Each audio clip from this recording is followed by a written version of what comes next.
বাংলাদেশে এবং বাংলাদেশের বাইরে পৃথিবীর বিভিন্ন প্রান্তে যেখান থেকে চ্যানেলে দেখছেন আপনাদের সকলকে সাদর আমন্ত্রণ তৃতীয় মাত্রা দেখবার জন্য। সাম্প্রতিক নানা বিষয় নিয়ে আলোচনার জন্য আমার সঙ্গে স্টুডিওতে রয়েছেন আমার বায়ে বসা আছেন প্রাক্তন কূটনীতিক, যুক্তরাষ্ট্রে বাংলাদেশের সাবেক রাষ্ট্রদূত এবং বাংলাদেশ এন্টারপ্রাইজ ইনস্টিটিউটের প্রেসিডেন্ট অ্যাম্বাসাডর হুমায়ুন কবির, এবং আমার ডানে রয়েছেন সাবেক সংসদ সদস্য, সাবেক মন্ত্রী এবং বিএনপি নেতা আলমগীর কবির।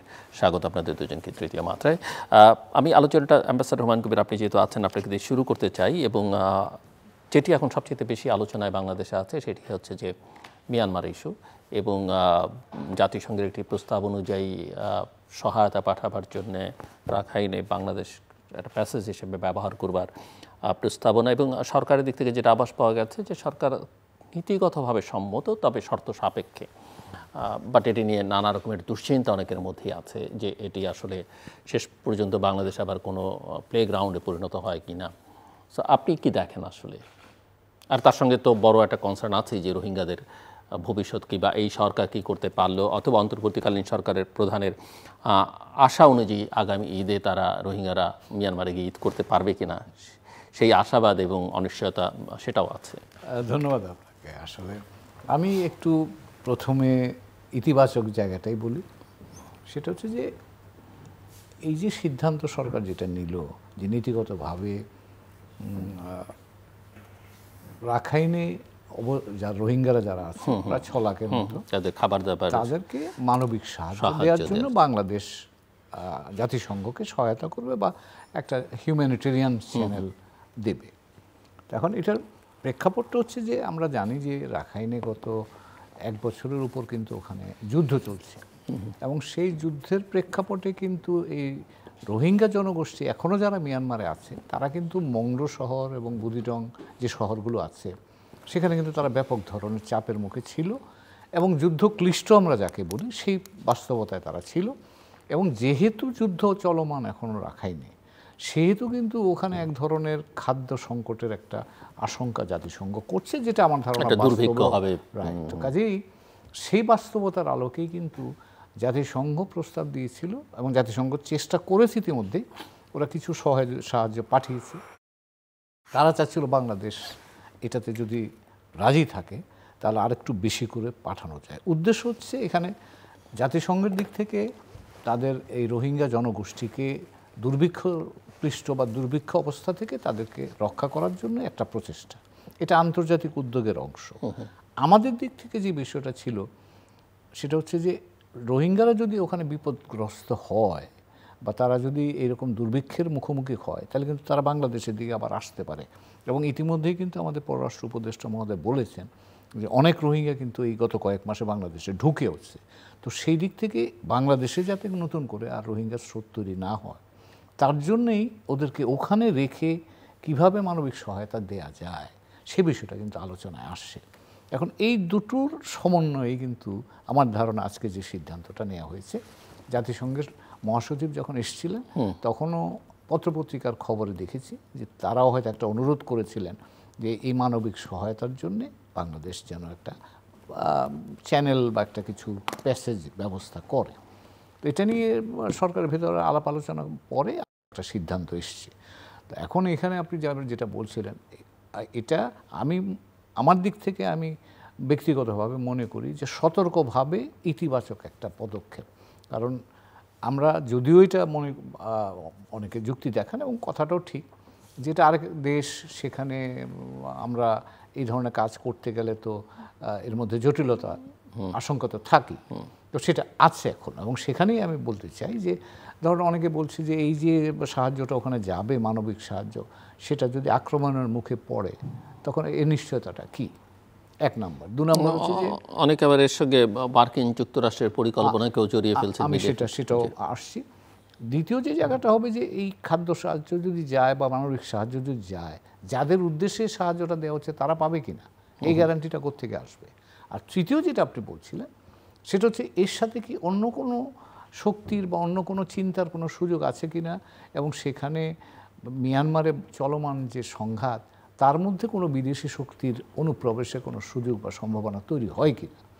এখন আমি ব্যক্তিগতভাবে মনে করি যে শেষ যে প্রস্তাবনা, যে আমরা চাই না কোনো তৃতীয় পক্ষ এখানে ঢুকুক এবং যেটা ঢুকে মিয়ানমারের অখণ্ডতার প্রতি আশঙ্কা তৈরি করুক। তার কারণ হচ্ছে মিয়ানমার আমার প্রতিবেশী, মিয়ানমারের আঞ্চলিক অখণ্ডতা বা স্বাধীনতার কোনো সার্বভৌমত্ব যদি শঙ্কার মধ্যে পড়ে তার প্রভাব কিন্তু আমার কাছেও এসে পড়বার একটা আশঙ্কা থাকবে। তো সেই বিবেচনায় আমি ব্যক্তিগতভাবে মনে করি যে বাংলাদেশ মিয়ানমার যে অবস্থা আছে ভৌগোলিকভাবে সেটাই থাকুক, তার অভ্যন্তরীণ রাজনৈতিক কাঠামোতে যদি ইতিবাচক পরিবর্তন আসে এবং সেই পরিবর্তনের পথ ধরে যদি রোহিঙ্গা প্রত্যাবর্ষণের বিষয়টা আমরা সমাধান করতে পারি তাহলে সেটাই আমাদের দিক থেকে আমি মনে করি যুক্তিযুক্ত চাওয়া হওয়া উচিত। এবং এখানে অন্য কোনো কেউ বা তৃতীয় পক্ষ এসে মিয়ানমারের তাদের কোনো রাজনৈতিক অনেকে মনে করছেন, আশঙ্কা করছেন, অধিকাংশই সোশ্যাল মিডিয়াতে যেগুলো দেখা যায় বা কোনো কোনো মেইন স্ট্রিম মিডিয়াতেও কেউ কেউ এটা বলবার চেষ্টা করছেন যে আরাকানকে নিয়ে বাংলাদেশের কিছু অংশ নিয়ে নতুন আরেকটা রাষ্ট্র তৈরি করবার এটা আগেও শুনেছিলাম, কিন্তু আমার কাছে খুব বাস্তবসম্মত মনে হয় না। তার কারণ হলো আরাকানে বাজারে আলোচনা আছে, কিন্তু আরাকানে যদি আপনি এখানে দুটো প্রশ্ন আসবে। একটা হচ্ছে আরাকানে স্বাধীন রাষ্ট্র প্রতিষ্ঠা করা মানে মিয়ানমারের বর্তমান ভৌগোলিক কাঠামো আপনি ভেঙে দিচ্ছেন। কিন্তু এটা মনে রাখতে হবে যে বৈশ্বিক প্রেক্ষাপটে এখনও আন্তর্জাতিক সম্প্রদায় কিন্তু রাষ্ট্রকেন্দ্রিক এবং আমরা আমাদের নিজের অভিজ্ঞতা দিয়ে আলমগীর ভাই এখানে আছেন, আমরা যারা মুক্তিযুদ্ধের সময়কার মানুষ আমরা জানি বাংলাদেশের মুক্তিযুদ্ধের সময়কার একটা বড় চ্যালেঞ্জ ছিল যে পাকিস্তান রাষ্ট্র ভাঙবে কিনা। আমাদের কথা কিন্তু মানুষ ভেবেছে কম, এবং এই যে চীন এত তখন তৎকালীন প্রেক্ষাপটে গরিব মানুষের গণমানুষের পক্ষে শক্তি হয়েও কিন্তু তারা এখানে আমাদের সহায়তা আসতে পারেনি।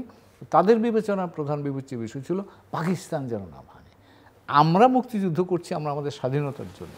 তো কাজেই আমাদের নিজের অভিজ্ঞতার আলোকেই আমরা জানি একটা প্রতিষ্ঠিত রাষ্ট্র কাঠামো যখন পরিবর্তন হয় এর অনেক ধরনের প্রতিক্রিয়া হতে পারে। আর বাংলাদেশের পাশেই যেহেতু আছে সরাসরি প্রতিক্রিয়া কিন্তু আমার উপর আসতে পারে, এটা আমার মনে রাখতে হবে। দ্বিতীয় বিষয়টা হচ্ছে এই অঞ্চলে কোনো ভৌগোলিক পরিবর্তনের ক্ষেত্রে চীন বা ভারতকেও সায় দেবে বলে আমি মনে করছি না।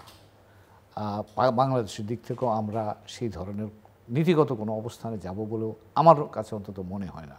তার কারণ আমি বা আমার মাধ্যমে যদি কেউ আমার আশপাশে ভৌগোলিক পরিবর্তনের কারণ হয় তার রিপারকেশনটা কিন্তু আমাকে ভবিষ্যতে আমি ওই ট্র্যাকে পড়তে পারি। আমাকে সেই বিষয়টা মনে রেখেই আমার সিদ্ধান্ত নিতে হবে।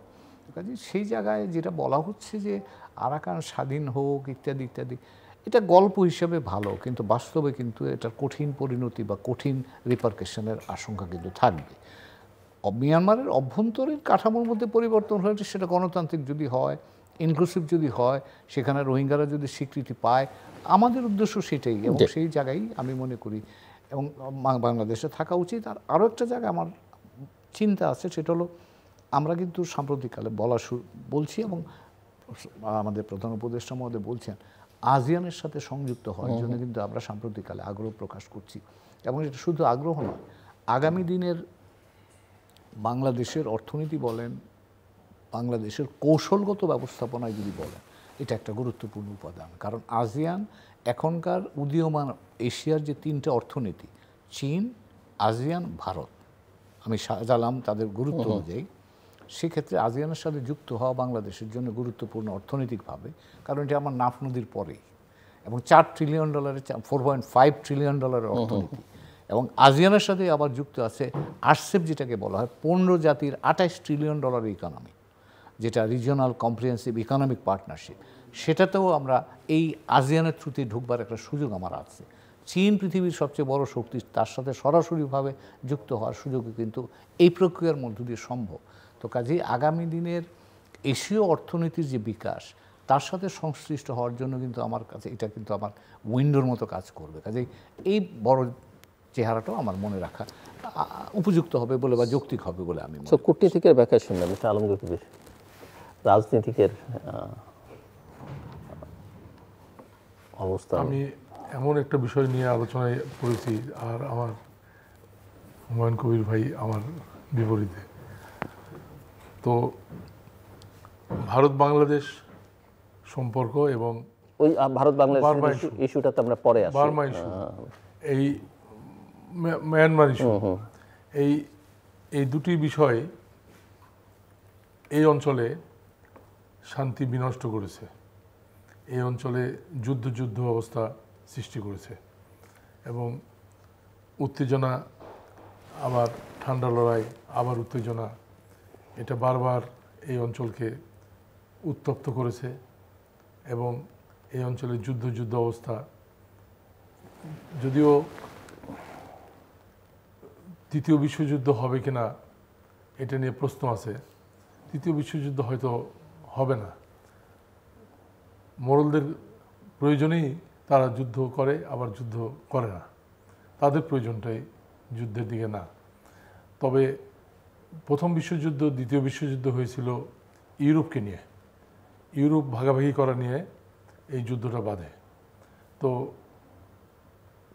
তৃতীয় বিশ্বযুদ্ধ যদি বাধে তাহলে এশিয়াকে নিয়ে বাঁধবে আমার ধারণা, কারণ মধ্যপ্রাচ্য, আরব, ওই অঞ্চল, ইসরায়েল, এদিকে তাইওয়ান ইস্যু, তারপরে বার্মা, আমার মুখে বার্মা বারবার আসছে, মানে আমি পুরানো লোক তো,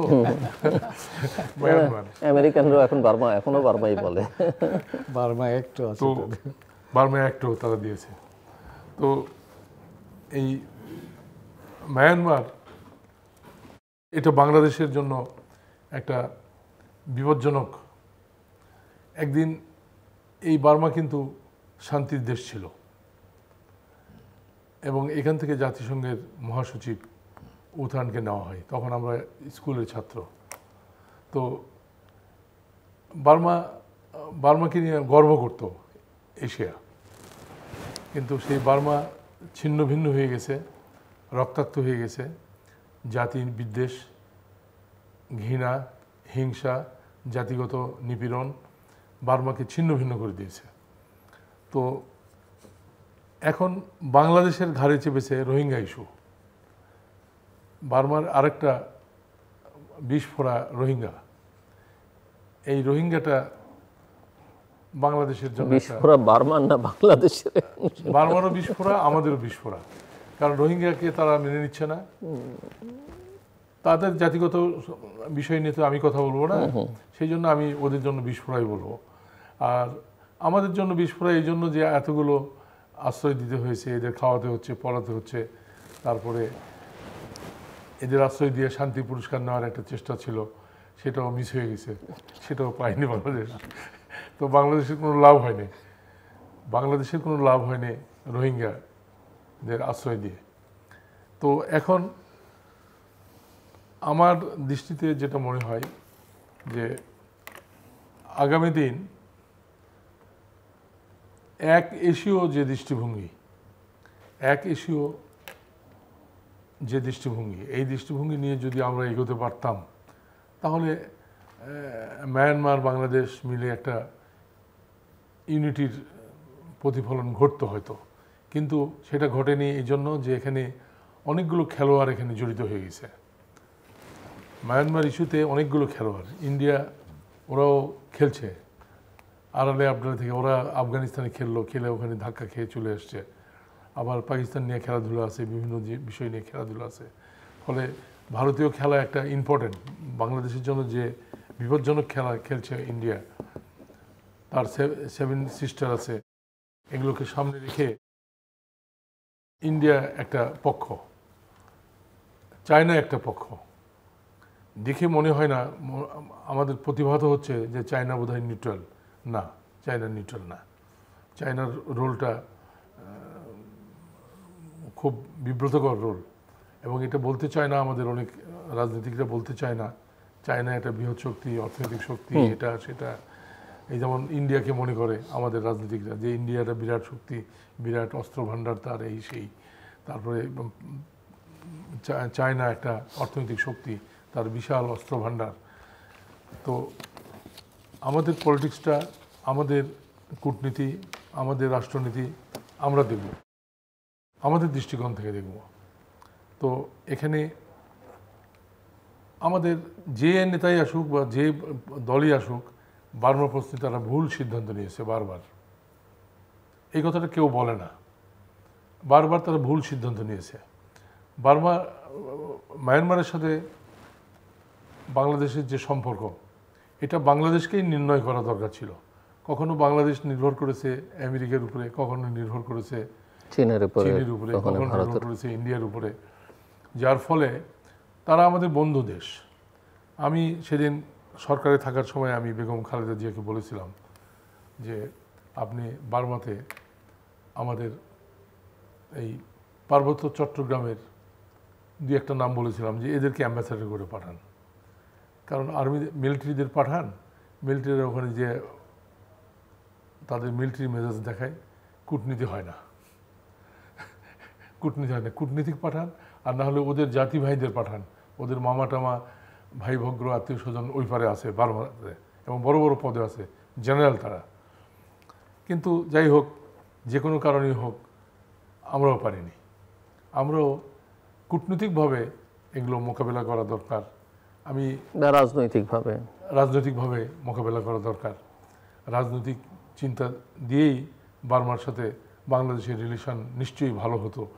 এই দাবা খেলার গুটির মধ্যে না ঢুকে বাংলাদেশ দৌড়াদৌড়ি না করে এর কাছে দৌড়াচ্ছে, ওর কাছে দৌড়াচ্ছে, এর কাছে, এগুলো ইঁদুর দৌড় না করে বাংলাদেশ যদি বার্মার সাথে রিলেশনটা প্রথম থেকেই যদি অব্যাহত রাখতো এবং ভালোভাবে নিয়ে করতো। ওই জুনতা বলতেছে সামরিক জুনতা আছে, গণতন্ত্র নাই। তা আমার দেশে তো গণতন্ত্র, কি গণতন্ত্র দেখলাম? গণতন্ত্র দিয়েও যে সব কিছু হয় তাও না, আবার জনতারা যে সব ভুল করে বা সব কিছুই অন্যায় করে তাও না। আমাদের দেখতে হবে রাজনৈতিক দৃষ্টিকোণ থেকে, কূটনৈতিক দৃষ্টিকোণ থেকে বার্মা বিষয়টা। তো আমরা এটা পারিনি, তার খেসারত দেবে বাংলাদেশের জনগণ। কারণ যুদ্ধ করার মতো অবস্থা বাংলাদেশের নাই, আত্মসম্মান নিয়ে বেঁচে থাকার মতো পরিস্থিতিও বাংলাদেশের এখন নেই। আমি যেটা মনে করছি, মানে এখন এই অন্তর্বর্তী সরকার এসে আরও লেজে গবরে করে দিছে। যে অবস্থার সৃষ্টি হয়েছে এখন যেটা চলছে, একদম লেজে গবরে অবস্থা। তো এই অবস্থায় তো মনে হয় সমাধান তো দূরে থাক, আমরা মনে হয় কোনো যুদ্ধের মধ্যে জড়াচ্ছি।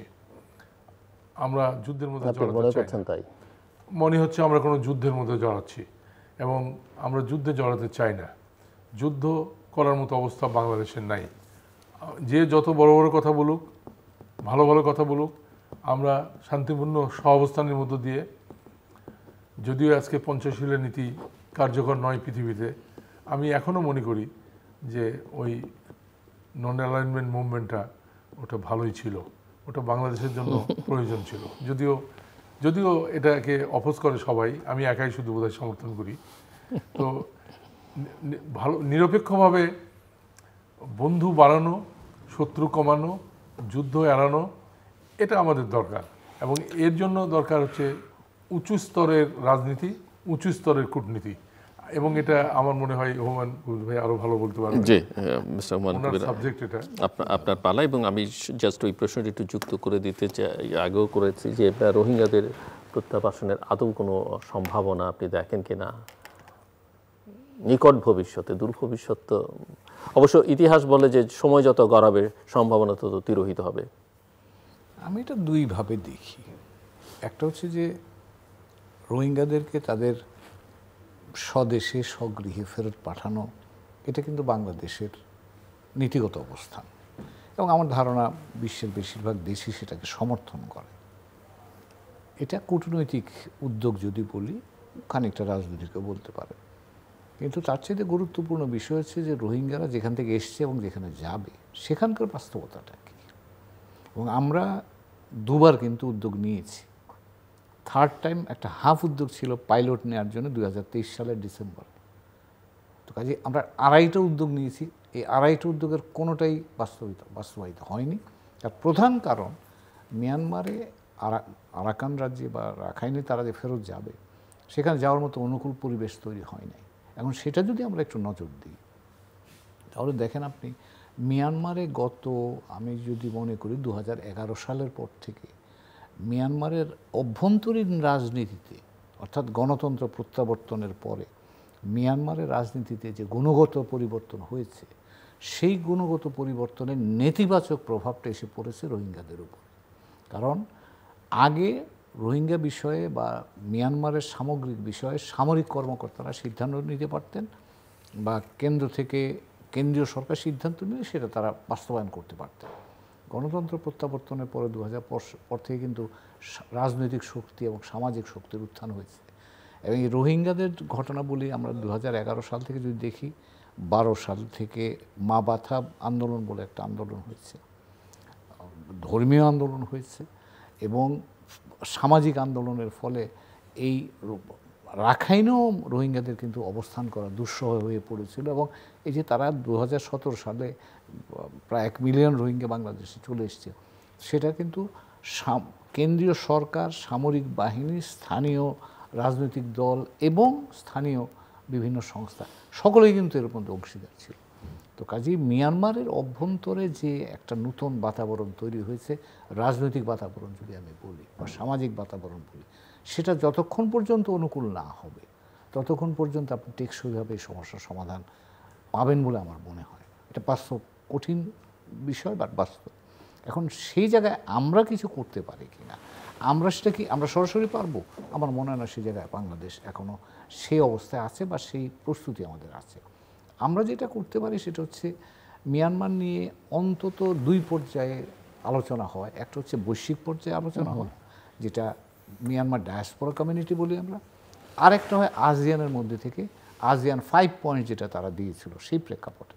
তো কাজেই এই দুটো জিনিস, এবং মিয়ানমারের অভ্যন্তরেও কিন্তু এখন প্রক্রিয়া হচ্ছে, NUG আছে, PDF আছে, এখনকার SAC যেটাকে বলে স্টেট অ্যাডমিনিস্ট্রেটিভ কাউন্সিল, তারাও আছে। তো এখন আমরা ভিতরে, মিয়ানমারের ভিতরে খুব সক্রিয় হওয়ার সুযোগ নাই। বাইরে থেকে আমরা যেটা করতে পারি, আমরা ASEAনের সাথে সংযুক্ত থেকে ASEAN 5 পয়েন্টের সাথে যদি ASEAN 5 পয়েন্টে বাইরে বলে রাখি এই রোহিঙ্গা ইস্যু নাই। কাজে গণতন্ত্র প্রত্যাবর্তনের যে সম্ভাবনা বা সুযোগের কথা বলছি আমরা, তাতে রোহিঙ্গা ইস্যুকে সংযুক্ত করা দরকার। আর তা না হলে মিয়ানমারের গণতন্ত্র ফেরত আসলেও রোহিঙ্গাদের ভাগ্য করবার কোনো সুযোগ নাই। তো কাজে এখানে আমার সক্রিয়ভাবে কূটনীতি করতে হবে। এটা গেল একটা। দ্বিতীয় হচ্ছে আন্তর্জাতিক ডায়াসপোরা যারা, মিয়ানমার ডায়াসপোরা যারা আছে এবং আন্তর্জাতিক বন্ধুরা যারা আছে, তারা এদিকে সহায়তা করে, তাদের সাথে আমাদের অনেক বেশি সক্রিয়ভাবে সংযুক্ত হওয়া দরকার। আর থার্ড পয়েন্ট আমি যেটা বলবো সেটা হচ্ছে যে আমরা এখনো পর্যন্ত আন্তর্জাতিকভাবে বড় বড় সেমিনার, কনফারেন্স, এটাতে আমরা আছি। জাতিসংঘের সাধারণ পরিষদের আপনি রেজলিউশন দেখলে তো বুঝতে পারেন কত লোক আমার পক্ষে আছে, কত লোক বিরত আছে, কত লোক বিপক্ষে আছে। কাজে এটা তো আমার মনে হয় এই পরিষ্কার চেহারা আছে।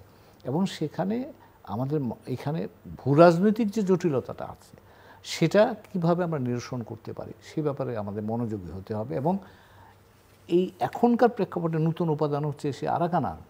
এখন এই স্টেট নন স্টেট অ্যাক্টরগুলোকে আমরা কিভাবে একই টেবিলে এনে একটা সমাধানের জায়গা খুঁজতে পারি, সেটা কিন্তু প্রকাশ্য যেভাবে হইচই করে হবে না। এটা করতে গেলে আপনাকে সৃজনশীল কূটনীতিতে যেতে হবে। এবং সেটা আমার ধারণা যে কূটনৈতিক প্রেক্ষাপটে যেভাবে আমরা করি সেই জায়গায় মনোযোগী হতে হবে। বড় বড় কনফারেন্স ভালো, শুনতে ভালো লাগে, আন্তর্জাতিক সম্প্রদায় সমর্থন দিচ্ছে সেটা আমরা জানি, কিন্তু তাতে মাঠ পর্যায়ে কোনো পরিবর্তনের আমার মনে হয় না তেমন কোনো প্রভাব পড়েছে এতদিন ধরে বা আগামী দিনেও পড়বে।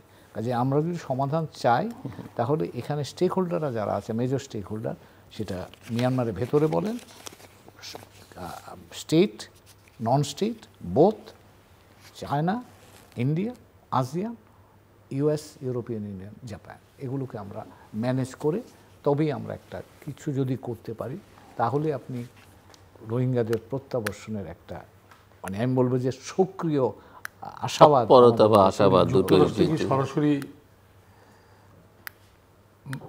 মায়ানমার প্রশ্নে হস্তক্ষেপ করবে না, হস্তক্ষেপ বলছি না। তারা এখনো তো ধরেন আমরা এখানে যারা আছে মানবিক সহায়তা, তার একটা বড় অংশই যুক্তরাষ্ট্র থেকেই আসে। তো কাজেই ওরা ফেরত গেলেও আরাকান আর্মি এখন মায়ানমারে একটা ফ্যাক্টর হয়েছে এবং ডিসিসিভ ফ্যাক্টর।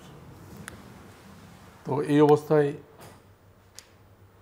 কোনো বৈদেশিক হস্তক্ষেপ যদি এখানে হয় আর সেই হস্তক্ষেপের রুটটা যদি বাংলাদেশ হয় তাহলে যুদ্ধ ছড়িয়ে পড়বে।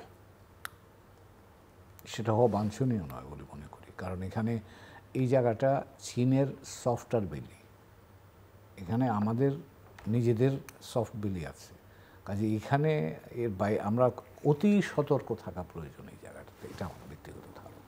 যে আমি একটু আপনি কিছু বলবেন এই প্রসঙ্গে? আর এই প্রসঙ্গে আমার সংক্ষিপ্ত কথা হচ্ছে যে উনি বলেছেন সব পক্ষকে যুক্ত করে একটা সমাধানের পথ, রোহিঙ্গা প্রত্যাবাসনের বিষয়ে, রোহিঙ্গা প্রত্যাবাসন প্রশ্নে।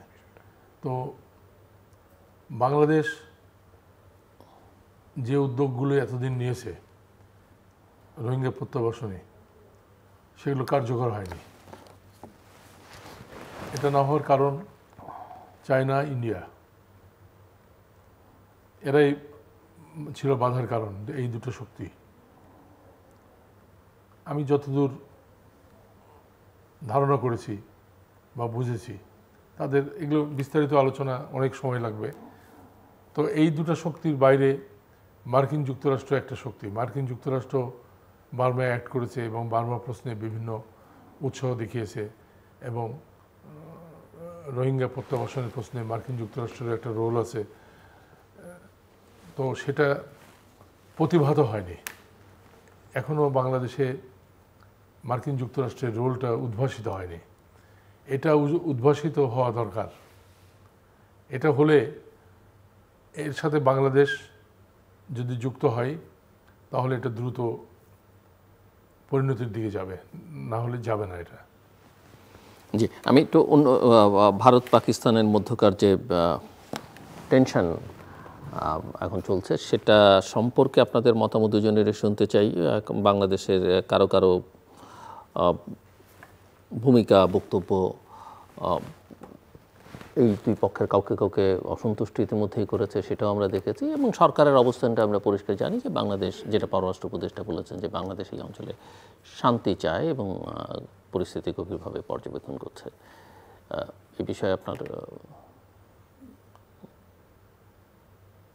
এই বাংলাদেশ, পাকিস্তান, ভারত, শ্রীলঙ্কা, নেপাল, ভুটান, তারপরে মালদ্বীপ, এই অঞ্চলটাকে ঘিরে উত্থান পতন, যুদ্ধ খেলা এবং পরস্পরের প্রতি হিংসা, বিদ্বেষ, প্রতিহিংসা, এগুলো চলছে, ব্যাপকভাবে চলছে। সীমান্ত কিলিং আছে আমাদের, পাকিস্তানেও আছে। ভারতের যে রোলটা, এই রোলটা বড় ভাই সুলভ তার একটা ভূমিকা। আর এই ভূমিকার জন্য কাশ্মীরে যেটা হলো, এখানে শান্তি কখনোই বজায় থাকছে না। কাশ্মীরে যেটা ঘটেছে, এটা কেউ কেউ বলছে যে ভারতের সৃষ্ট, ভারতই এটা সৃষ্টি করে তাদের ক্রাইসিস পাকিস্তানের দিকে ডাইভার্ট করে দেওয়ার জন্য তারাই এটা করেছে, এরকম রিপোর্টও পাচ্ছি, আমরা পেয়েছি। আবার পাকিস্তান ওখানে লস্করে তৈয়বা কী কী সব গঠন করে সন্ত্রাসী কায়দায় সেখানে ঢুকিয়ে দিয়েছে। আবার ভারতও পাকিস্তানের ভিতরে অভ্যন্তরে ঢুকে নাশকতা, সন্ত্রাস এগুলো করেছে কয়েকটা, সেগুলো আমাদের সামনে আছে। ফলে এই দুই দেশের যে যুদ্ধ, এই যুদ্ধ থামবে না। আবার যুদ্ধ যে হবে তাও হবে না। আমি মনে করি না যে এটা নিয়ে পাকিস্তান ভারতের একটা যুদ্ধ হবে, আমি এটা মনে করি না। এটা মনে করি না এই জন্য যে এখানকার শাসক গোষ্ঠী, ওখানকার শাসক গোষ্ঠী, তারা নিজেদের অস্তিত্ব রক্ষার জন্য, তাদের নিজেদের রাজনীতিকে রক্ষা করার জন্য, তাদের ব্যর্থতাকে ঢাকার জন্য তারা এইরকম। কারণ পাকিস্তানে যেমন ইমরান খানের এখন পরিণতি হচ্ছে, ইমরান খান ঢাকা পড়ে গেছে, ইমরান খান নাই, কারণ এখন পাকিস্তান ভারত নিয়ে ব্যস্ত। আবার এরা আবার কংগ্রেস অ্যাডভান্স করলো এবং কংগ্রেস মোটামুটি তার যে জোটটা শক্তিশালী হয়েছে, একটা মডারেট ডেমোক্র্যাটের উত্থান হবে ভারতে, এরকম একটা সম্ভাবনা দেখা দিয়েছে। হিন্দুত্ববাদের পতন হবে, হিন্দুত্ববাদ নিশ্চিহ্ন হয়ে যাবে ভারতের মাটিতে। এটাকে ঠেকানোর জন্য এরকম একটা যুদ্ধ খেলার মধ্যে। তো এই বিরোধে বাংলাদেশের অবস্থান এবং সরকারিভাবে, রাষ্ট্রীয়ভাবে না হলেও নানান মহল থেকে নানান দিকে ঝুঁকে পড়া। বাংলাদেশ কোনো দিকে ঝুঁকবে না, বাংলাদেশের কোনো দিকে ঝোঁকা ঠিক হবে না। বাংলাদেশ এই যুদ্ধের বিরোধিতা করবে বা এই যুদ্ধ খেলা। যুদ্ধ তো লাগেনি, যুদ্ধ লাগবে না। আমি দৃঢ়ভাবে মনে করি যে যুদ্ধ লাগবে না, যুদ্ধ থেমে যাবে। কারণ যুদ্ধের খরচ যোগানো, যুদ্ধের ঝুঁকি নেওয়া, যুদ্ধের পরিস্থিতি, এই পরিস্থিতি ভারতেরও নাই, পাকিস্তানেরও নাই। অর্থনীতি, আমাদের অর্থনীতি খারাপ এটা ঠিক, কিন্তু ওদের অর্থনীতি যে খুব ভালো তা না, তা বলা যাবে না। অ্যাম্বাসেডর হুমায়ুন কবির, ধন্যবাদ। আমার মনে হয় যে আলমগীর কবির ভাই অনেকগুলো জিনিসই বলে ফেলেছেন। এখানে ডোমেস্টিক একটা ডাইনামিক দুই দেশের জন্যই কাজ করছে। আপনি যদি একটু আমরা যদি বিষয়গুলো সাজাই, জাফর এক্সপ্রেসে যে 2 সপ্তাহ আগে যে ট্রেনে আক্রমণ হয়েছিল পাকিস্তানে, তারপরে আপনি লক্ষ্য করবেন যে ওখানে নেতৃবৃন্দর কাছ থেকে, বিশেষ করে সামরিক নেতৃবৃন্দর কাছ থেকে যেসব বক্তব্য এসছে সেগুলো একটুখানি যদি সাজাই, তারপরে কিন্তু এই যে যেটা 22 তারিখে যেটা ঘটলো পেহেলগাম এলাকায়, এগুলি কিন্তু মনে হচ্ছে যে এটা দুই দেশেরই, মানে পাকিস্তানের দিক থেকে পাকিস্তানে এক ধরনের অভ্যন্তরীণ রাজনীতি, তার সাথে এই ধরনের সন্ত্রাসী কর্মকাণ্ড, তার সাথে প্রতিবেশীকে যুক্ত করা, ভারতে 2019 সালে কাশ্মীরকে 370 তুলে দিয়ে ইন্টিগ্রেট করে নেয়া এবং কাশ্মীরকে একটা মডেল হিসাবে দেখানো যে নিরাপদ অঞ্চল। এবং এখন তো ভারতেই অনেকে আলোচনা করছেন যে এই অঞ্চলে নিরাপত্তা বাহিনীর অনুপস্থিতি ছিল যখন এই ঘটনাগুলো ঘটে, এবং কাশ্মীরে ভারতের যে পরিমাণ সামরিক উপস্থিতি, তাতে এই জায়গাটাতে নিরাপত্তাহীনতা বা নিরাপত্তা বাহিনীর অনুপস্থিতি, এটা স্বভাবতই প্রশ্ন তৈরি করে। কিন্তু এর একটা মাল্টিপ্লায়ার পলিটিক্যাল বেনিফিট কিন্তু ওখানে আছে। এবং ঘটনাটা মানবিক ঘটনা, মানুষ যে 26 জন মানুষ মারা গেছে তাদের এই, এবং নিরীহ মানুষ, পর্যটক যারা একেবারে নিরীহ সাধারণ মানুষ, এবং সেটা নিন্দনীয়। এখন আপনি লক্ষ্য করেন যে এটাতে ওই মানবিক বিষয়ের চাইতে কিন্তু রাজনীতি প্রধান হয়ে এসছে। এখন পাকিস্তানকে কীভাবে শাসানো যাবে বা পাকিস্তানকে প্রতিশোধ কীভাবে নেওয়া যাবে, এবং এটা কমিউনাল কালার নিয়ে বড় ধরনের একটা জটিলতা তৈরি হয়েছে। কিন্তু যেটা আলমগীর কবির ভাই বললেন, আমার ধারণা 2002 সালে কিন্তু এরকম, 2001 সালে আমরা এরকম ঘটনা দেখেছি একবার, ভারত পাকিস্তান মোবিলাইজেশন হয়েছিল, পরবর্তীতে অর্থনৈতিক চাপের কারণে কিন্তু তারা উভয় পিছিয়ে ভারত উদ্যোগটা নিয়েছিল, তখন বাজপেয়ী সরকার ছিল। আমার ধারণা এখনকার প্রেক্ষাপটে, বৈশ্বিক প্রেক্ষাপট, বিশেষ করে সাম্প্রতিককালে প্রেসিডেন্ট ট্রাম্পের উত্থান বা ক্ষমতায় আসা, তারপরে তার যে ট্যারিফ যে ইনিশিয়েটিভ বা ওয়ার যেটা এখন বলা হচ্ছে, এবং তিনি ইউক্রেন এবং গাজার ব্যাপারে যে আগ্রহটা নিচ্ছেন, সেখানে এই অঞ্চলে নতুন করে যুদ্ধ বাঁধবার জন্যে আমার ধারণা খুব ইনসেন্টিভ এখানে তিনি দেবেন বলে বা খুব সায় দেবেন বলে আমার কাছে মনে হয় না। তো কাজেই একটা যুদ্ধ ভাব কিন্তু তৈরি হয়েছে। আপনি যদি সামাজিক পর্যায়ে দেখেন তাহলে কিন্তু ভারতে আমরা লক্ষ্য করছি, এবং পাকিস্তানও তাই, যে এক ধরনের আমরা যুদ্ধ করে ফেলবো এরকম একটা বাতাবরণ তৈরি হয়েছে। কিন্তু শেষ পর্যন্ত কি এটা যাবে সেই জায়গায়, যেটা আলমগীর ভাই বলছিলেন, ওনার সাথে একমত, ভারত বা পাকিস্তানের অর্থনীতি কি সেটাকে সমর্থন করে, আন্তর্জাতিক বাতাবরণ কি সেটা সমর্থন করে, এবং যদি তা না হয়, আমরা কি ইন্ডিপেন্ডেন্ট অ্যাক্টর হিসাবে পাকিস্তান কি ভারত এখন সেই ধরনের রিস্কে যেতে পারবে? তো কাজেই আমার কাছে মনে হয় যে উত্তেজনাটা খানিক দিন চলবে, এবং সেটা ডোমেস্টিক পলিটিক্যাল অবজেক্টিভগুলোকে যতখানি সার্ভ করা দরকার ততখানি পর্যন্ত এটা ওইভাবে যাবে। শেষ পর্যন্ত এটা আমার আশা, আমি জানি না, আমার আশা যে যুদ্ধটা না হোক, কারণ এই যুদ্ধটা এখন হলে সেটা ভয়ঙ্কর আকার ধারণ করতে পারে, এবং আমরা যারা দূরে থেকে চাই না সেটা, আমরাও কিন্তু তার শিকারে পরিণত হতে পারি। তার কারণ পাকিস্তানের প্রতিরক্ষামন্ত্রী কিন্তু ঘোষণা করেছেন, এবং পাকিস্তান যদি তার নিরাপত্তা যথেষ্ট আশঙ্কার মধ্যে পড়ে, সেক্ষেত্রে তারা পারমাণবিক অস্ত্র ব্যবহার কথা চিন্তা করতে পারে, এটা কিন্তু একবারে উড়িয়ে দেওয়া যাবে না। আর এই পারমাণবিক অস্ত্র ব্যবহৃত হবে, এর ফলে জনমনে যে ভীতির তৈরি হবে, তার ফলে কিন্তু আপনি একটা বিরাট রকমের ডেমোগ্রাফিক শিফট আপনি লক্ষ্য করতে পারেন। কোটি কোটি মানুষ এদিক ওদিক নাড়াচাড়া হয়ে যেতে পারে, তার কনসিকুয়েন্স কিন্তু আমাদের ঘরে এসে পড়তে পারে, এটা কিন্তু আমাদের মনে রাখতে হবে। তো কাজেই এটা কিন্তু মানে আমরা যতই দূরেই থাকি বা দূরে আছি বলে মনে করি, বিষয়টা কিন্তু সে জায়গায় নাও থাকতে পারে। তো কাজেই আমি মনে করি যে আমাদের দিক থেকে আমরা আশা করছি, পৃথিবীর অনেক দেশই ইতিমধ্যে, ইরান, সৌদি আরবিয়া, এমনকি মার্কিন যুক্তরাষ্ট্র রেস্ট্রেন্টের জন্য বলছে। আমরাও সেটা বলছি। এবং এখানে যদি কোনোভাবে সক্রিয়ভাবে এখানে খানিকটা সক্রিয়তা দেখি, এটাকে থামিয়ে দেওয়া যায় বা শান্তি ফেরত আনার জন্য আমরা কিছু করতে পারি, আমি সক্রিয়তা এখানে আশা করছি না, কিন্তু যে কোনোভাবে যদি সেটা করা যায় সেটার প্রতি মনোযোগী হওয়া বাঞ্ছনীয় বলে আমার মনে হয়। কারণ দক্ষিণ এশিয়াতে জনবহুল এলাকায় এই ধরনের সংঘাত হলে সারা দক্ষিণ এশিয়া বিপদগ্রস্ত হওয়ার একটা আশঙ্কা আছে বলে অন্তত আমি ব্যক্তিগত।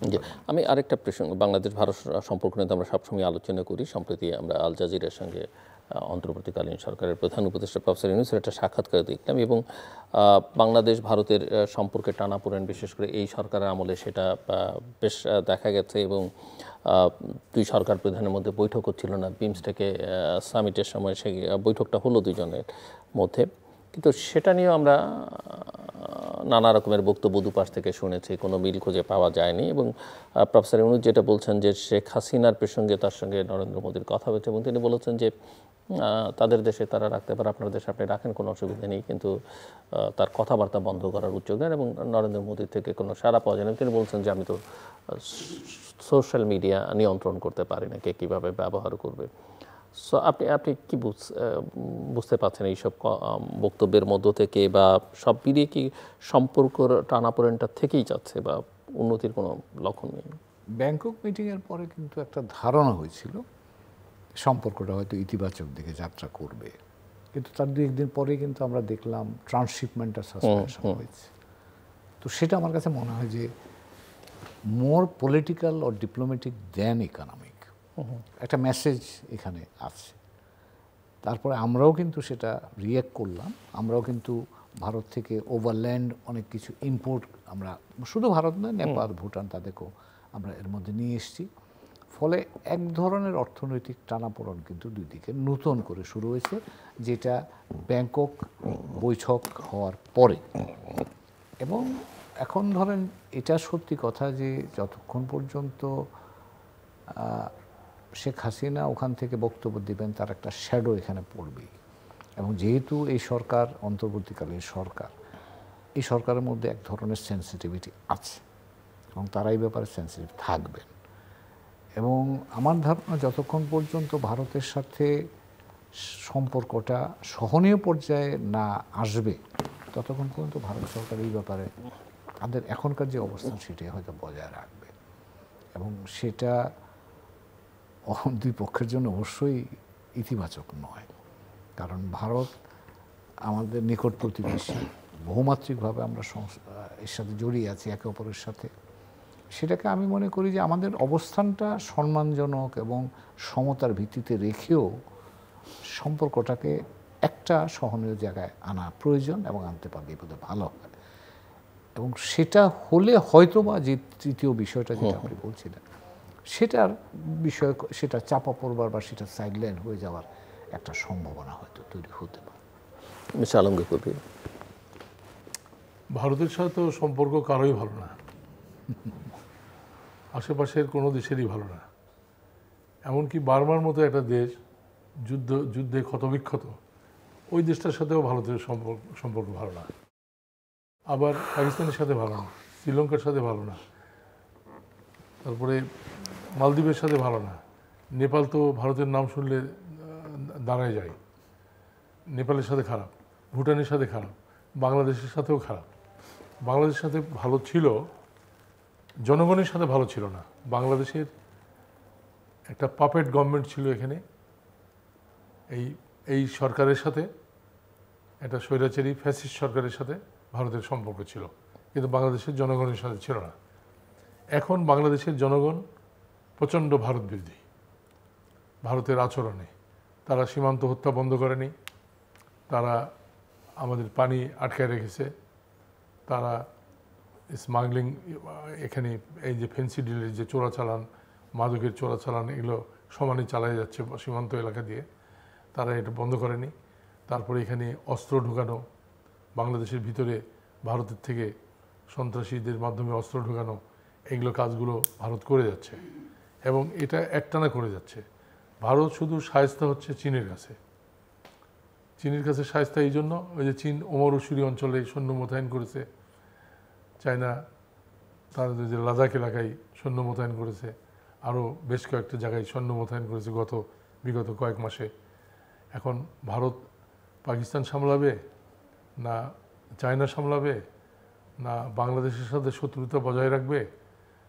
এখন এই ভারতের সাথে আমরা তোষামদি করে, অনুরোধ বিনোদ করে, কাকুতি মিনতি করে আমরা আমাদের ফরেন পলিসি আমরা করতে পারবো না, বা এটা ন্যায্যতার ভিত্তিতে সম্মানের সাথে আত্মমর্যাদার সাথে এটা হবে না। আমাদের অ্যাভয়েড করতে হবে। আমরা যুদ্ধও চাচ্ছি না। আমরা মানে আপনি বলছেন তোষামদি করে হবে না, ঠোকাঠুকি করেও তো হবে না, হবে? আমরা ঠোকাঠুকি তো করছি না, ঠোকাঠুকি তো তারাই করছে। হ্যাঁ, তারা করছে, আমরা তো করিনি। আমরা তো কাকুতি মিনতি করেছি, করে হয়নি। আমরা এখন চুপ থেকে করতে হবে, বা আরো বন্ধু বাড়াতে হবে আমাদের। ওই যে পাকিস্তানে হামলা করার হুমকি দিয়েছে, আর চীনের উমরশুরি অঞ্চলে আর লাদাখ এলাকায় ব্যাপক সৈন্য মোতায়েন হয়ে গেছে, চাইনিজ সৈন্য। এখন তো ভারত এখন বুঝবে যে জ্বালা তো আছে, শত্রুতার জ্বালা তো আছে। তো আমাদের দেশটা, আমাদের তো বন্ধু বাড়াতে হবে। আমি অবশ্য কি বলবো, আমি অবুঝের মধ্যে কথাগুলো বলছি মনে করেন, কারণ এখানে উনি আছেন, উনি এগুলো ভালো বলবেন, উনি কূটনীতির ভাষায় বলবেন। আমি কূটনীতির ভাষায় বলতে পারবো না, আমি নিরাপত্তার ভাষায় বলতে পারবো না, রাজনীতিবিদের ভাষায়। আমি রাজনীতির ভাষায় বলছি যে ভারতের সাথে একতরফা বন্ধুত্ব হবে না। একতরফা বন্ধুত্ব কোনো বন্ধুত্ব না, এটা প্রভুত্ব। মানে আমরা তাদের পা চাটবো আর লেজ নাড়বো, এটা হলেই তারা খুশি। আমরা পা চাটবো ইন্ডিয়ার আর লেজ নাড়বো। আমরা লেজ নাড়া পা চাটা প্রাণী হতে চাই না। আমরা যুদ্ধের মধ্য দিয়ে একটা দেশ স্বাধীন হয়েছে। পৃথিবীতে কোনো মধ্যবিত্ত যুদ্ধের মধ্য দিয়ে একটা দেশ সৃষ্টি করেছে পৃথিবীতে একটি দেশও নেই বাংলাদেশ ছাড়া। একটা মধ্যবিত্ত শ্রেণী জেগে উঠলো দেশের ভিতরে, এবং সেই শ্রেণী একটা যুদ্ধ করে একটা রাষ্ট্র গঠন করে ফেলল। তো সেই রাষ্ট্র নতজানু পররাষ্ট্রনীতি, নতজানু নীতি অবলম্বন করবে এবং পা ধরা পলিটিক্স করবে, পররাষ্ট্রনীতি করবে, এটা হতে পারে না। আমরা এই পথে যাব না। আমাদের অনেক বন্ধু আছে, অনেক বন্ধু এগিয়ে আসছে। প্রয়োজন হলে ওদের ঠেকানোর জন্য আমাদের অন্য বন্ধুকে আমন্ত্রণ জানাবো। আমাদের অনেক আমন্ত্রণ জানানোর জায়গা আছে জলের সাইডে। আমরা তাদের আমন্ত্রণ জানাবো এবং আমরা এই খেলায় নামবো। আমরা যুদ্ধ চাই না, কিন্তু যুদ্ধ যদি আমাদের উপরে চাপিয়ে দেয় কেউ, আমরা যুদ্ধ করব। আমাদের সেনাবাহিনীও খুব দুর্বল না, আমাদের অস্ত্র সম্ভার হয়তো বেশি নাই, কিন্তু আমাদের দেশপ্রেম আছে। আমাদের এই যে 18 কোটি মানুষ তারা কিভাবে একটা স্বৈরাচার ফ্যাসিবাদকে সরিয়ে দিল, পারেনি তো। কত ভয় দেখাইছে, ইন্ডিয়ান আর্মি ঢুকবে, এই ঢুকবে, সেই ঢুকবে, লাভ হয়নি তো। মানুষ তো থামেনি। শিশু সন্তান তার মাকে বলছে যে মা আন্দোলনে চলো, বাবাকে বলছে বাবা আন্দোলনে চলো। বাবা এবং মাকে সঙ্গে নিয়ে রাস্তায় বসে গেছে শিশুটা। এই শিশুর কি দেশপ্রেম কম?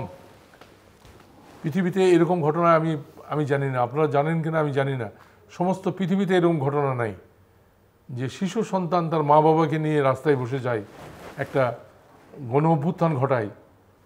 এর সাথে তিউনিসিয়ার আন্দোলনের কোনো মিল নাই, এর সাথে ইরাক আন্দোলনের কোনো মিল নাই, বা ওই গাদ্দাফির ওই আন্দোলনের কোনো মিল নাই। এটা একটা নতুন ধরনের আন্দোলন, এবং এটা একটা জাতীয় শক্তির উত্থান হয়েছে, একটা জাতীয় চেতনার উন্মেষ ঘটেছে।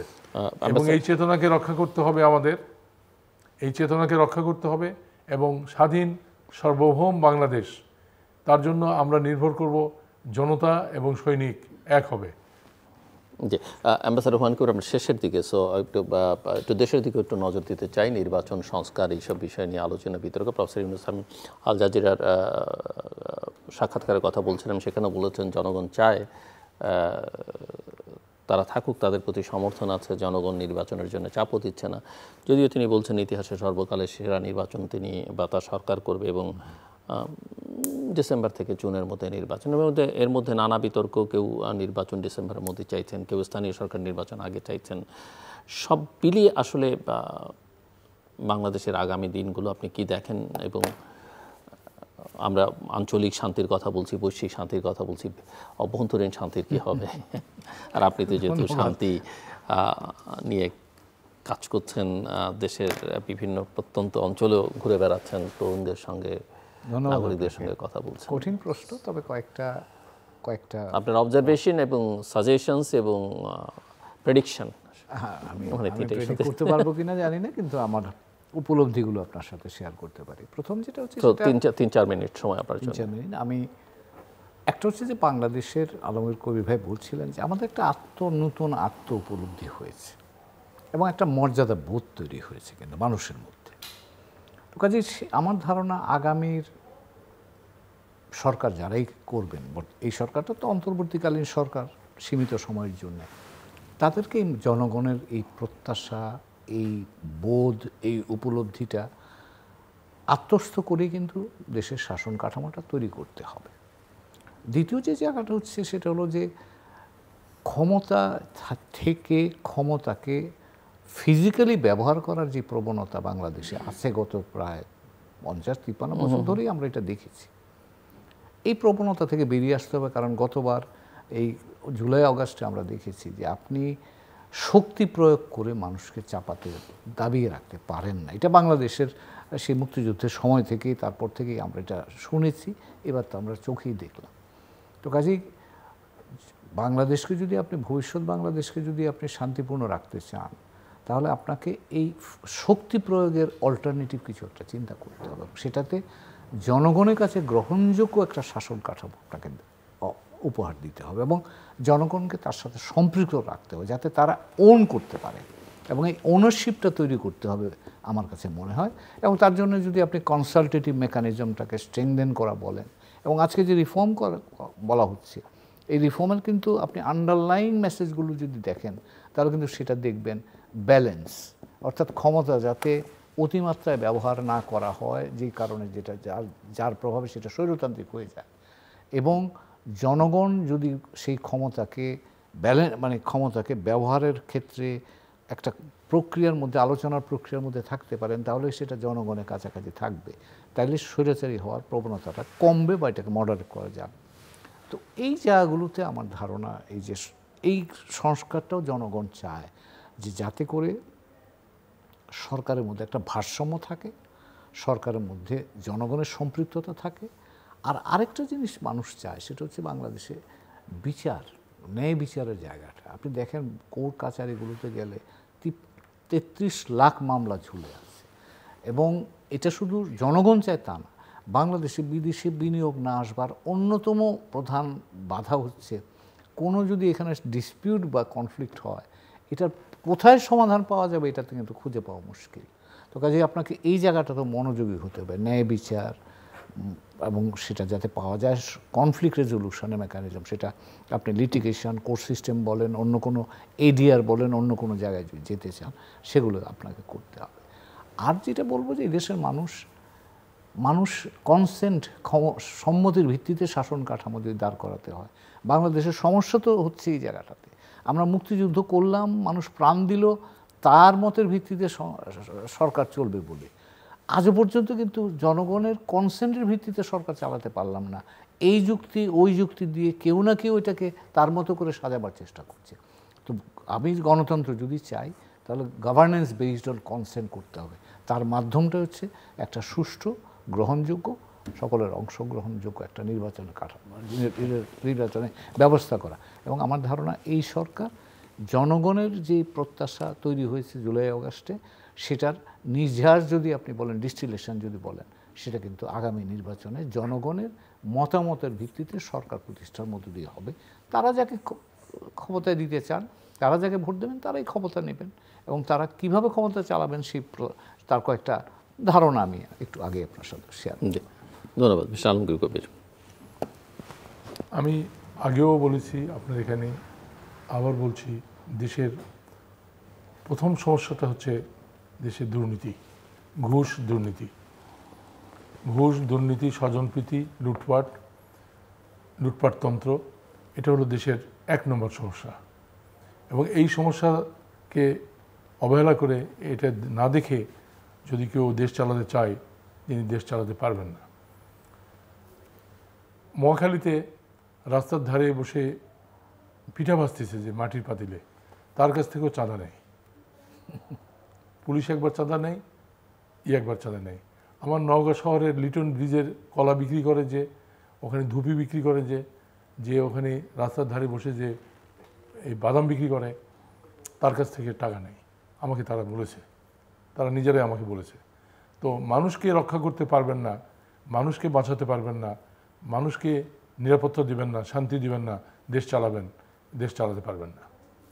আমি যেটা মনে করি যে দেশের সমস্যা অনেক, এই হাজারো সমস্যা ছেড়ে দেশের নির্বাচন বড় সমস্যা নয়। এই সমস্যাগুলোর সমাধান কে দিবেন এই নিশ্চয়তা চাই। এবং এই সরকার ব্যর্থ হয়েছে, এটা পুরনো কথা অবশ্য। এই সরকার ব্যর্থ আমরা বলে বলে আসছি, আবার আজকে বলছি যে প্রফেসর ইউনূসের যে সরকার, এটা ব্যর্থ হয়েছে। উনি হয়তো মনে করছেন যে উনি সফল, মনে করতে পারেন, কিছু কিছু ক্ষেত্রে সফলতা দেখিয়েছেন, এটা ঠিক। বিদ্যুতের ক্ষেত্রে আরও কিছু কিছু এই বাংলাদেশ ব্যাংক প্রশ্নে, কতগুলো প্রশ্নে সফলতা আছে। কিন্তু মানুষকে রক্ষা করতে পারবে না সরকারে থাকবে যাদের ব্যক্তিত্ব নাই, যাদের কোনো দৃষ্টিভঙ্গি নাই, যারা কথা বলে, যে কথা বলে তার জনগণের বিরুদ্ধে চলে যায়, দেশের বিরুদ্ধে চলে যায়, এরকম লোকজন নিয়ে একটা ক্যাবিনেট চালাবেন, এটা হতে পারে না। এটা আমরা মানতে পারি না। এই সরকার চলে যাওয়া দরকার, নতুন সরকার আসুক, তারা আবার চালাক কিছুদিন। এটা কীভাবে দেশে এরা আসলো আমি জানি না। রাজনৈতিক দল, একটা অভ্যুত্থান হয়েছে, এই অভ্যুত্থানের পরে এই অভ্যুত্থান কি ব্যর্থ হবে মুক্তিযুদ্ধের মতো? এত বড় আত্মত্যাগ, এত বড় নিষ্ঠা, এত বড় দেশপ্রেম, এটা ব্যর্থ হয়ে যাবে? ব্যর্থ হওয়ার আরেকটা কারণ আছে, শেষ করতে হবে। যে মাও সেতুংয়ের একটা কথা বলি, যে একটা রাজনৈতিক দলের কাছে যদি তত্ত্ব না থাকে, ইতিহাসের জ্ঞান না থাকে, বাস্তব আন্দোলনের গভীর উপলব্ধি না থাকে, তাহলে তার পক্ষে বিজয় লাভ করা অসম্ভব। এই সরকারের যে লোকজনগুলো, তাদের তাত্ত্বিক ভিত্তি কী, তাদের রাজনৈতিক আদর্শের ভিত্তি কী, এবং তাদের ইতিহাসের জ্ঞান কতটুকু, এবং জনগণমুখী কতটুকু চিন্তা তারা করেন, এটা এই প্রশ্নটা আমি রেখে দিয়ে আমি আমার কথা ধন্যবাদ।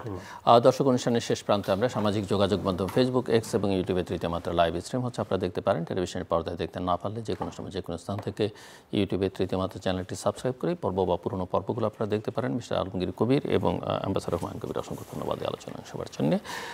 দর্শক, আমরা আঞ্চলিক এবং বৈশ্বিক বিরোধ নিয়ে আলোচনা করছিলাম। বাংলাদেশ শান্তি চায় এবং শান্তিতে থাকতে চায়, এবং বাংলাদেশের জন্য ওই শান্তির পথটা বেছে নেওয়াই উত্তম। তবে বাংলাদেশ গা বাঁচিয়ে চলতে পারবে না, চোখ বন্ধ করেও চলতে পারবে না। কাজেই সেখানে বুঝে শুনে কূটনৈতিকভাবে এবং রাজনৈতিকভাবে যেটা করা দরকার সেই সিদ্ধান্ত নিতে হবে, এবং অবশ্যই দেশের স্বার্থে ইতিবাচক সিদ্ধান্ত গ্রহণ করতে হবে। বাংলাদেশের বর্তমান প্রেক্ষিতে আমরা অসন্তোষের কথা শুনলাম, জনগণের আকাঙ্ক্ষার কথা শুনলাম টেবিলের অপর প্রান্ত থেকে, কিন্তু যেটা দরকার, আমার অতিথিদের একজন বলছিলেন জনগণের গ্রহণযোগ্য শাসন কাঠামো দরকার, এবং সেখানে জনগণের অংশগ্রহণ রাজনৈতিক প্রক্রিয়া, অর্থনৈতিক প্রক্রিয়া, উন্নয়ন প্রক্রিয়া, সেটা নিশ্চিত করতে হবে, এবং তার জন্য একটা সুষ্ঠু গ্রহণযোগ্য অংশগ্রহণমূলক নির্বাচনের কোনো বিকল্প নেই। এবং সেই নির্বাচন কীভাবে নিশ্চিত করা যাবে সেই কাজটি আসলে প্রধান ফোকাস হওয়া দরকার, বা সবচেয়ে বেশি মনোযোগ সেটাই দাবি করে। আমাদের সঙ্গে থাকবার জন্য অসংখ্য ধন্যবাদ। আপনাদের সবার জন্য শুভকামনা।